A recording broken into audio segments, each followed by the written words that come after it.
The storyteller of Algiers. Who told the very first story? Nobody knows. Who was the first to spread the stories, fairy tales, and legends into the world? That also no one can say. The scientists don't know it. The ethnologists neither. But it is said that storytellers have an answer for everything, even though many people claim that storytellers are liars. Which might be true, but one thing is sure. The stories, the fairy tales, always tell the truth. And they carry a message. The first story of the first of times was surely told by a woman. It was the first woman of the first of times. The first woman held a child in her arms and sang a song to it. A song is also a form of storytelling, perhaps even the most beautiful one, an act of love. My mother has told us stories during the Algerian War, evening after evening, not only for entertainment, but especially against the fear and the hunger. It was an act of love. There is a story that tells how the tales were spread over the world. I think it is time that you hear it. The storyteller from Algiers. A very long time ago, there lived a tailor in the city of Algiers who loved humankind a lot. He knew a lot of stories, fairy tales, and legends, which he also loved very much. They were his dearest treasure. One day, he realized that the world became ever worse, that people lived in hurry and haste, and they had less and less time for each other, and even worse, he saw that they destroyed nature and fought each other. All of this made him very sad. What can I do in order to make them happy? He wondered. What can I give them so they are better and the world will also become a better place? It was then the idea struck him that he had to give to the people his most precious treasure, his stories, fairy tales, and legends. Yes, I will tell them my stories. That will make them happy and content, and hence the world will become a better place. That is how I can change the world, he said to himself. So one day he put his scissors aside, closed his tailor shop, took his stool, and went to a square in the center of the city of Algiers. He climbed on top of his tailor's stool and started to speak. The people stopped in their pace, men, women, and many children, because especially children are always very curious. Even a couple of dogs stopped walking because something like that never had happened before, that someone stood in the middle of the square and told stories. For a time people stood and listened, but soon they had to continue their business or go home. The tailor returned on the next day and started to tell tales again.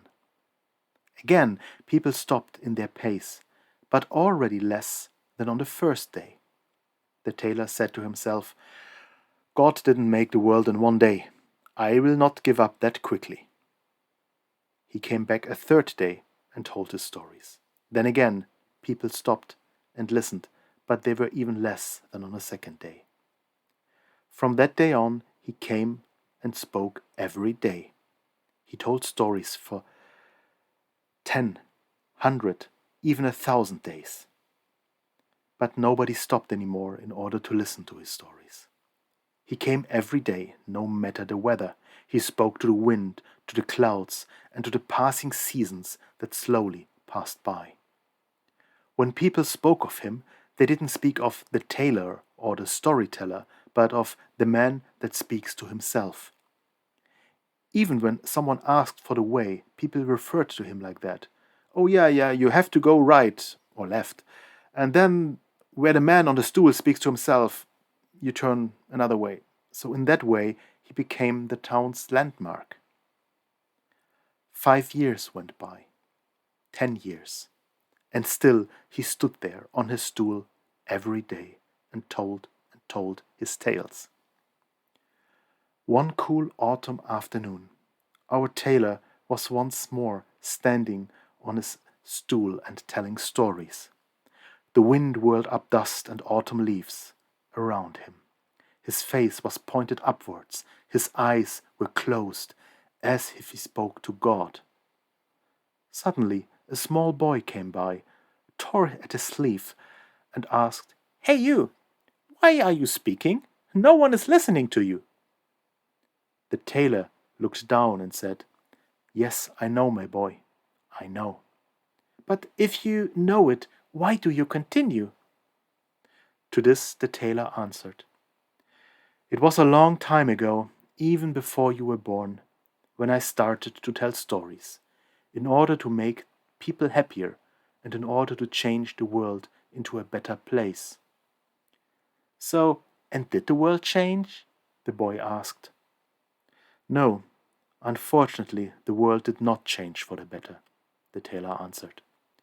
"But when the world didn't change, why do you still continue to tell stories?" the boy insisted. And the tailor, the storyteller, the man that spoke to himself, answered, "I continue to tell stories, and will as long as I live. That means until my death, tell stories. But I don't tell them anymore in order to change the world, but so that the world doesn't change me." He closed his eyes, his face upwards, and continued to tell his tales. The boy stayed at his feet and listened to the stories of the tailor. He came every day for months, then years, and absorbed all of the tailor's stories. One day, after many years, when the boy, who had now become a young man, arrived on the central square of Algiers, the tailor was no longer there. Only his stool stood there, and on it lay his long storyteller's cape. The boy understood immediately that the tailor would not come back anymore. But he understood even more, because he took the tailor's cape into his own hands and took a long and good look at the stool. Then he said to himself, "No, I will not mount on this stool." He pulled the cape over his shoulders and left. He went into the world in order to tell the tailor stories, fairy tales and legends everywhere. Stories that travel around the world for decades, centuries, even millennia, and that will never stop in their pace.